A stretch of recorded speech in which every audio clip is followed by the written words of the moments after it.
Darth Maul is for many their favourite character from the world of Star Wars, with the end of the Clone Wars bringing us an epic magnum opus to the show that we had loved for over a decade, and his drive to stay alive due to the obsession that he had with two men who changed his life, Kenobi and Sidious. However, it wasn't always like this. The Phantom Menace came out and Darth Maul was born, and he only spoke 31 words. And he also attempted to run over a child that he had no clue who he was, so there is that as well. So let's talk about how Lucasfilm created a ton of depth for a character with only 6 minutes of screen time within his first appearance. Darth Maul is a super interesting character that they added within the Star Wars universe, primarily because even though he is evil, you can understand where he comes from and you understand and have empathy for his character. He was designed to be the Phantom Menace, and that is exactly what he did throughout every appearance. By the time of the last episode of the Clone Wars, he is transformed from a one-dimensional cool villain to an understandably psychologically broken character, with near to no sense of what he was before Palpatine turned him into the weapon that he became. Seeing his last crazy rant when he was being hung above Mandalore was just amazing, as we the viewer knew what he was saying to be true, but everyone denying it around him just added to what he looked like to just be having an hysteric episode. If you do enjoy content based around TV shows and films, make sure to subscribe to the channel.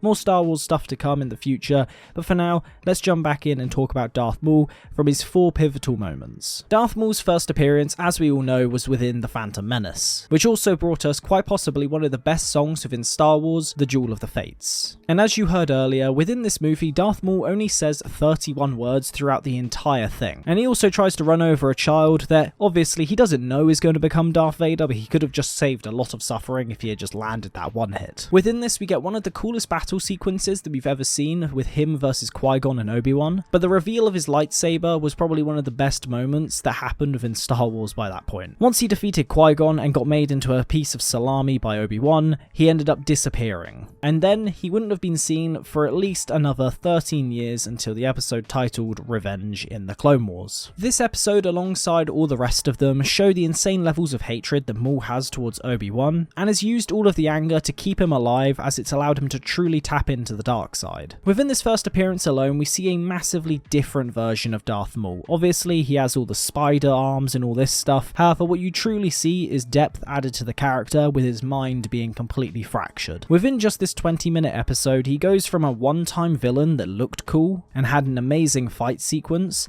but wasn't necessarily interesting past that basic level to everyone who watched those films, to someone who is clearly struggling and suffering with the life that he has ended up leading, or at least was led down. By the end of the Clone Wars, the Maul that we ended up meeting in the Phantom Menace and his first appearance within the show has now become quite possibly one of the most powerful versions of himself that has ever existed. He truly became the menace that he was built to become. He's also destroyed all hope for the planet of Mandalore, tapping into his master's ways and only using the planet for his own plan. He ends up seeing into the future, he knows what's going to happen, but due to the blindness of the Jedi and the overall way that they view Maul as nothing more than just an insane being, they end up never actually knowing the truth, even though he was completely right. Then you have his last canon appearance within Rebels, which brought us to possibly one of the most beautiful deaths that we've seen of any character within Star Wars. He finally got to Kenobi, however he let his anger completely blind him in this fight. He goes in to take him down in the same way that he cut down his master, but in that moment, Kenobi just stays calm. After 2 connecting hits of his lightsaber, one swiftly comes down the center, and with that, Darth Maul has been defeated. At this point, he is now rich with stories. He is broken, he desires the approval of his master who has dismissed him and given up on him. He takes on and becomes the leader of Mandalore, but not just because he wanted to, but it also allowed him to get closer to his master plan. He was the only one who was able to see what was actually going to happen and wanted to stop it, but everyone thought he was just crazy. He went from being the silent assassin to the only one able to see the truth, but most importantly, he wasn't just evil. He wanted the actual best end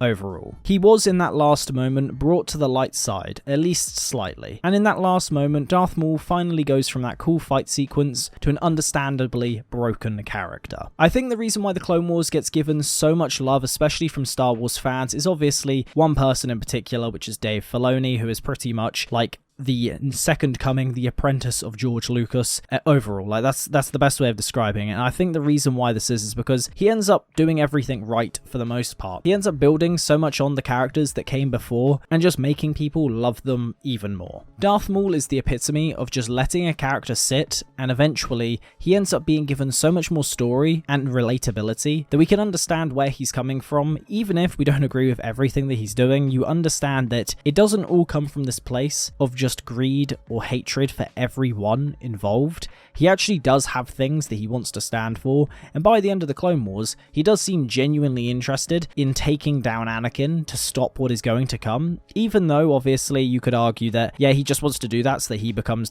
like the apprentice again, which, yeah, you could argue. However, I do think that there's a level of his character that after he gets disapproved from his master in that fight sequence where he loses his brother, I think all of that adds up to just creating a Maul that at least somewhat cares about the future. And what you see within Rebels is just the aftermath, the version of Maul that decides to take up the mantle of just being the crazy one in the desert who is going to create a massive criminal syndicate. Anyway, if you do enjoy videos like this, like I said, make sure to sub to the channel and leave a like on this video. I make videos like this probably every like 3-4 weeks dependent. I kind of just make them whenever I want to, but you've got a few more coming out next month, and the next film that I'm going to go see, which you'll see a video on in the future, will be Oppenheimer, so stay tuned for that. Anyway, I'll see you guys next time. Have a good one.